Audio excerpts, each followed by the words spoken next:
Tired of mining tirelessly for cobblestone?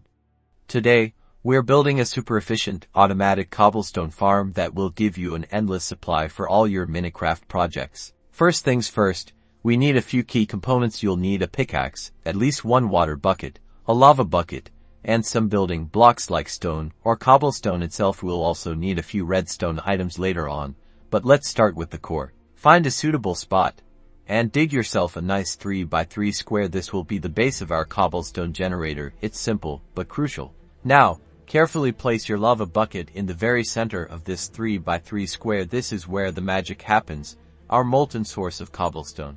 Next, grab your water bucket. We're going to strategically place water to flow over the lava, transforming it into cobblestone. Pour the water from one edge of the 3x3 square, allowing it to flow towards the lava. See that? The lava solidifies into a cobblestone block right in the middle.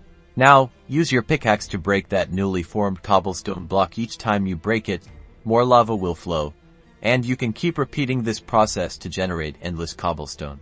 To make this more efficient and easier to manage, we can build a small enclosure around it. Leave an opening on one side so you can easily reach in and mine the cobblestone. A simple two-block high wall around the generator is perfect. This prevents the lava and water from spreading too much and makes it a dedicated mining station. And there you have it, a fully functional, automatic cobblestone farm. You can now stand here, mine away, and gather all the cobblestone you could ever need for your builds, castles, or whatever your Minecraft heart desires.